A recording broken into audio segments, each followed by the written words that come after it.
Louvado seja nosso Senhor Jesus Cristo. Nós vamos iniciar esse segundo domingo do tempo pascal, nossos comentários, a liturgia dominical. Estamos no ano A, Mateus, nosso 21º encontro. Estamos hoje no domingo da misericórdia. Nosso encontro com o ressuscitado, que se fez e faz presença no meio da igreja de nós. Os discípulos e apóstolos são testemunhas da ressurreição do Senhor Jesus, que foi-lhes ao encontro no primeiro dia da semana, isto é, no domingo. Deus Pai, Senhor da vida, nos revelou por meio do seu Filho amado. Nos revelou a misericórdia divina que não tem fim. Nestes 50 dias do tempo pascal, a primeira leitura sempre será tirada do livro dos Atos dos Apóstolos. Os discípulos apóstolos são testemunhas vivas da ressurreição de Jesus Cristo. E após a ascensão de Jesus ao céu, iniciam sua missão. Missão esta de serem anunciadores do Evangelho em Jerusalém, na Judéia, na Samaria, até os confins da terra. O Evangelho deste domingo, Jesus confere aos discípulos uma missão. Veremos no Evangelho de São João. Dando então aos discípulos para acompanhar a missão a terceira pessoa divina, Deus, na pessoa do Espírito Santo. Em São João, o Espírito nos é dado na cruz. Diz São João que Jesus entregou o Espírito. Isto é, para São João, o Espírito é um dom da cruz. João capítulo 19, versículo 30. Esse Espírito dado na cruz é confirmado aos discípulos na ressurreição. Em São Lucas, o Espírito Santo vem conferido aos apóstolos e discípulos para a difusão da igreja em Pentecostes. A igreja abre as portas do cenáculo para anunciar o Evangelho, que deve ser levado a Jerusalém até os confins da terra. Nos Evangelhos, Jesus anunciou o reino de Deus e sua proximidade. Agora o Evangelho se torna o próprio Jesus, centralidade do anúncio dos discípulos e apóstolos. Jesus, anunciador da Boa Nova, se torna agora a Boa Nova do Pai, vencedor da morte, centro da pregação apostólica. A antífona de entrada é tirada da primeira carta de São Paulo aos Coríntios, capítulo 2, versículo 2. Diz assim: como crianças recém-nascidas, desejai o puro leite espiritual para crescerdes na salvação. Aleluia. Como a criança depende do leite para se alimentar e crescer sadiamente, quando ela recebe o leite materno, assim a analogia, essa metáfora citada por São Pedro, convida a comunidade orante a se alimentar do Cristo Jesus, que para nosso alimento e crescimento da fé nos dá o leite espiritual, que nos faz crescer sadiamente. Sadio vem da palavra salvação. Este alimento vem-nos pela palavra e pela própria Eucaristia, que nos sustenta e fortalece.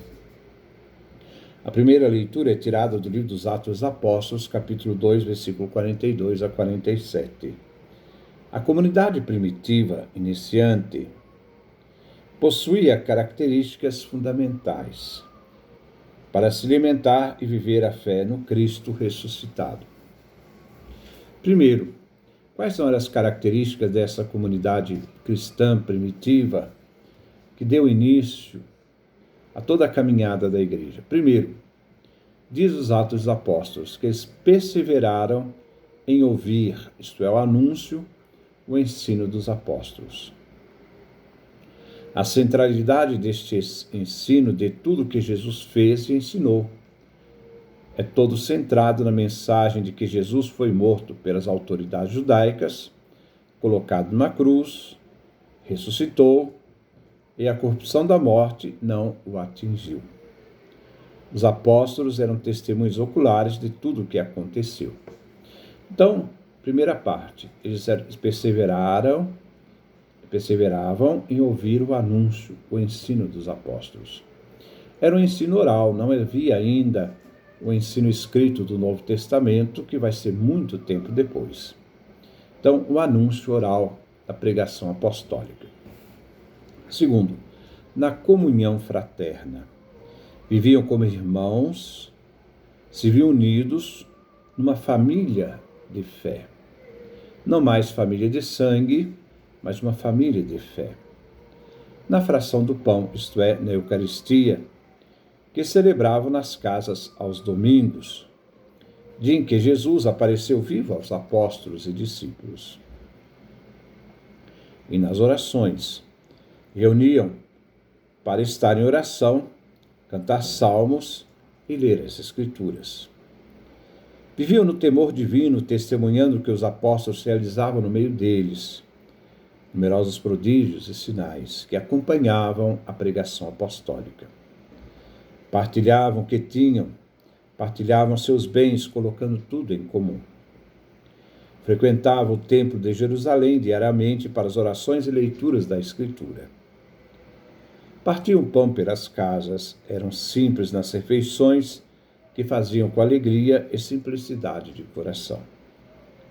Também louvavam a Deus, e na vida ética que levavam, em compromisso com a fé que haviam assumido, uma fé transformada em vida, eram estimados pelo povo através do exemplo dos cristãos.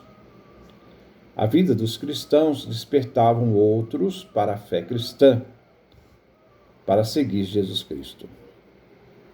Vemos a vida da igreja logo no início do cristianismo em Jerusalém. Sabemos os atos que depois do discurso de Pedro, depois de Pentecostes, muitos se fizeram batizar e começaram então a viverem a fé cristã. Eram 3.000 pessoas, nos fala o livro dos Atos, capítulo 2, versículo 41, que se uniram aos apóstolos. O salmo responsorial é o Salmo 117 e 118. É um salmo do pós-exílio da Babilônia. É um salmo de amor agradecido pela salvação realizada por Deus em favor do seu povo oprimido, que retornava do exílio. O refrão, dai graças ao Senhor porque Ele é bom, eterna é a sua misericórdia, é o versículo 1. A comunidade cristã se reúne para agradecer a Deus pela redenção realizada por Jesus Cristo na cruz, onde se manifestou a misericórdia eterna do Pai, revelando sua bondade. A primeira estrofe é formada pelos versículos 2 e 4. Todos são chamados a agradecer. Israel, o povo eleito e liberto do exílio. A casa de Arão, os sacerdotes e todos aqueles que temem a Deus. O amor de Deus é eterno, é para sempre. A segunda estrofe, ela é tirada dos versículos 13 e 15. Javé é auxiliador, é aquele que sustenta seu povo. A destra do Senhor, a direita do Senhor, que salvou seu povo do Egito e fez o povo entrar na terra prometida, é também aquela que libertou seu povo do exílio. Para nós cristãos, nos libertou do pecado e da morte. Jesus é a garantia de salvação. A terceira estrofe, versículos 22 a 24. Nessa estrofe, Israel rejeitado é colocado no exílio, pedra rejeitada, agora se torna pedra angular, que dá sustentação à reconstrução do povo que volta para a terra prometida. Para nós cristãos, a pedra rejeitada é Jesus, que dá unidade ao seu povo. Ele é a pedra de ângulo, a pedra angular. A segunda leitura é tirada da primeira carta de São Pedro, do capítulo 1, versículo 3 a 9. É um grande hino de louvor por tudo que o Pai realizou em nosso favor, por meio de seu Filho. Diz assim: Bendito seja Deus, Pai de nosso Senhor Jesus Cristo. O Pai, que é princípio e fim de toda obra, desígnio de salvação. O Pai revelou em sua grande misericórdia sem fim, por meio da ressurreição de Jesus. O Pai nos fez nascer de novo para a eternidade, numa esperança viva, uma esperança ativa. O Pai nos fez nascer para uma herança incorruptível, isto é, sem mancha, imaculada, que não morre, não murcha, e que nos é reservada não na terra, mas no céu. O destino final nosso é a eternidade, não é este mundo. Este mundo marcado por tantas desigualdades mostra que os homens, a humanidade, ainda não fez a escolha de Deus. Agora, se deve agradecer a Deus. A fé, e o poder de Deus que age em nós.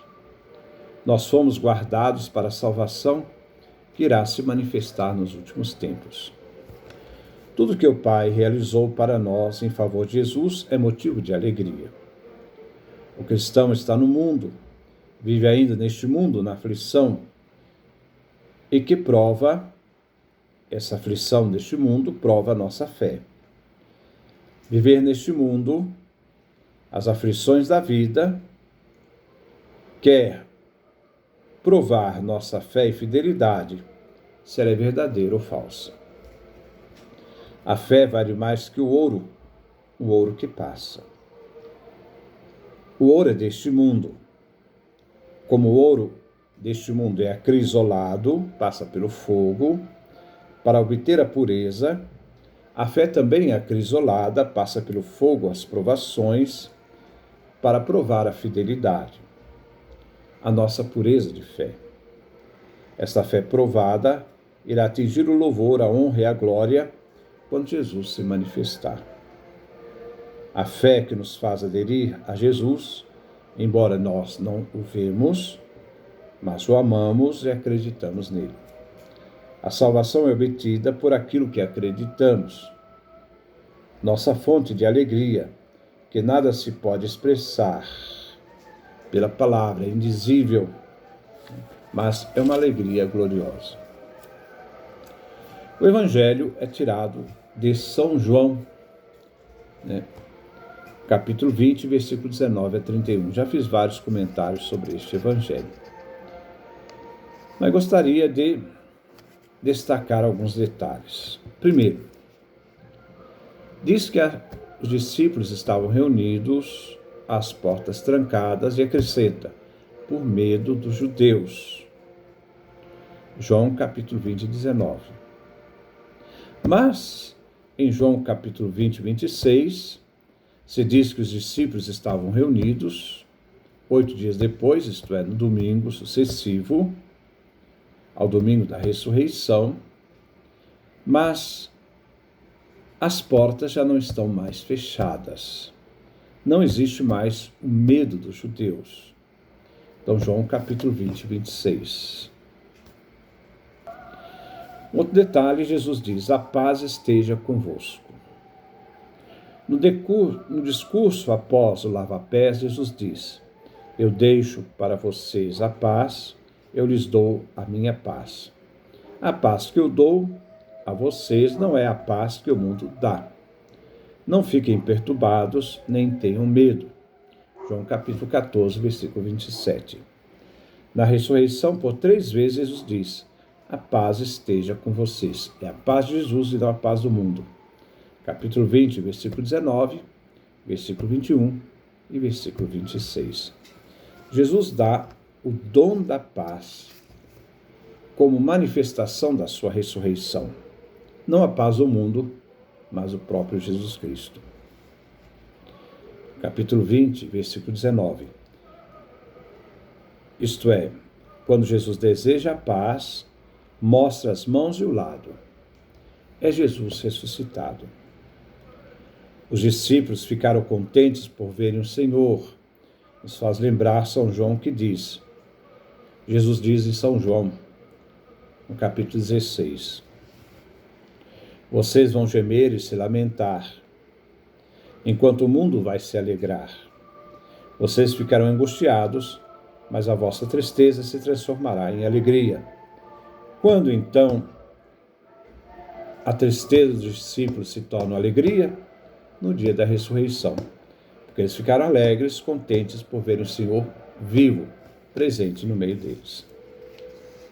Versículo 20 e 21. Jesus repete, a paz esteja convosco. E dá aos discípulos, confere aos discípulos uma missão. E o capítulo 20, versículo 26, a paz esteja convosco, com vocês, convosco, é encontro com Jesus e o discípulo Tomé. Tomé se encontra no domingo sucessivo, tem a primeira manifestação de Jesus no dia da ressurreição, 8 dias depois, no próximo domingo sucessivo, Jesus encontra com Tomé. João capítulo 20, versículo 26. Tomé não acredita no testemunho dos discípulos, é incrédulo. Jesus toma a iniciativa com Tomé. Põe teu dedo aqui, estende a tua mão, coloca no meu lado. E Tomé responde, meu Senhor e meu Deus. Outro detalhe importante deste evangelho é a missão conferida de Jesus aos discípulos reunidos naquele primeiro dia da semana, isto é, domingo, né, quando ele se manifesta no meio dos discípulos. Primeira coisa, Jesus diz, como o Pai me enviou, também eu vos envio. Como o Pai é o princípio da missão do Filho, é o Pai que envia o Filho, assim os discípulos são enviados por Jesus. O princípio da missão dos discípulos é Jesus. Eu também, do mesmo modo como o Pai me enviou, agora eu envio vocês. Jesus continua a sua presença viva na história, no testemunho dos apóstolos. Eles são a garantia da verdade da sua ressurreição. Se quisermos aderir a Jesus, devemos estar unidos àqueles que Jesus envia, aqueles discípulos autorizados. Então, eu também vos envio. Os discípulos fazem a continuidade da missão de Jesus. Para ajudar os discípulos nessa missão, Jesus então confere o Espírito Santo, dizendo, recebei o Espírito Santo. O Espírito Santo é Deus, é a terceira pessoa divina. É Deus mesmo que é conferido aos discípulos para acompanhá-los na missão, na história. E ele diz, recebei o Espírito Santo. A missão é uma obra de reconciliação. A quem perdoados os pecados, eles serão perdoados. A quem não perdoares, eles serão retidos. A consequência é que Deus reserva para si o último momento, a última palavra da reconciliação. Os discípulos podem reconciliar, mas chega um momento em que, diante dessa obra da reconciliação, cabe a Deus a última palavra. Então, a retenção se deve justamente que Deus reserva para si a última palavra da salvação, para aqueles que não forem perdoados. A quem não perdoardes, Deus reserva para si o direito de usar da misericórdia. Então, a misericórdia aqui não é absoluta por parte dos cristãos, porque o ser humano é falho. E depois, a presença de Tomé, diante do anúncio dos discípulos. Eles anunciam: vimos o Senhor vivo. Porque Jesus ressuscitado é o mesmo da cruz, não é um outro. Quando Jesus deseja a paz e diz: a paz esteja convosco, diz que mostrou-lhes as mãos e o lado. As mãos onde estavam os cravos, onde foram a marca dos escravos, e o lado a marca da lança. Ora, o crucificado é o ressuscitado é o crucificado, não é o outro, é o mesmo. E quando eles dizem: vimos o Senhor, eles vão dizer: vimos o crucificado, presente e vivo, ressuscitado. Tomé vai colocar um desafio para que ele possa crer. Se não vir a marca dos pregos em suas mãos, para comprovar que o crucificado é o ressuscitado. Se eu não puser o dedo nas marcas dos pregos e não puser a mão no seu lado, não acreditarei. Não basta o testemunho dos apóstolos que vem pelo sentido do ouvir. Tomé precisa de usar o tato para comprovar a veracidade de que o crucificado está vivo, venceu a morte. Diz então que 8 dias depois, isto é, no domingo sucessivo, os discípulos estavam novamente reunidos em casa. Eles se reuniam nas casas, para celebrar, esta Eucaristia, essa presença de Jesus. As portas estavam fechadas, mas não por medo dos judeus. Jesus novamente se faz presente: a paz esteja convosco. E lança realmente o desafio de Tomé: põe teu dedo aqui e olhe minhas mãos, isto é, use do teu tato para comprovar que o crucificado é o ressuscitado. Estende a tua mão, coloca no meu lado. Não sejas incrédulo. Quando João e Pedro correram para o túmulo, avisado por Maria Madalena, por Maria, os discípulos correram. Diz que o discípulo amado entrou, viu e creu. Ele não precisou ver Jesus para acreditar. Ele viu com os olhos e acreditou. Mas Tomé precisava ver com os olhos, sentir contato para comprovar a ressurreição. Tomé é contrário ao discípulo amado. Tomé, então, diante do desafio de Jesus, de Jesus que diz: não sejas incrédulo, mas fiel, ele então responde: meu Senhor e meu Deus. É o Senhor que está ali, presente e vivo. Então, vai terminar a leitura dizendo: Jesus diz: acreditastes porque me vistes, diferente do discípulo amado que viu e acreditou sem precisar ver. Jesus, bem-aventurados os que creram sem ter visto. Aqui também é uma espécie de elogio ao discípulo amado, que não viu e creu. Jesus realizou muitos outros sinais diante dos discípulos, que não estão escritos neste livro. Os evangelhos não narram tudo o que Jesus fez. Muita coisa que Jesus fez e falou se perdeu no tempo. Não foram registrados pelos evangelistas. Então, Jesus realizou muitos outros sinais, muitas outras realidades anunciadas. Os evangelhos não nos narram tudo, mas nos narram aquilo que é necessário para que possamos crer. Ali está o suficiente a fé. Mas que foram escritos para que acrediteis. Então, não é tudo, mas aquilo que foi escrito tem a finalidade de que acrediteis que Jesus, o quê? É o Cristo, descendente de Davi, Filho de Deus, sua natureza divina. E para que, através da fé, nós tenhamos vida em seu nome. Através dessa adesão a Jesus Cristo, dessa entrega a Jesus Cristo, para que possamos, então, sermos participantes da vida em Cristo. Que Deus nos dê a sua graça, a sua bênção, a sua face resplandeça sobre nós.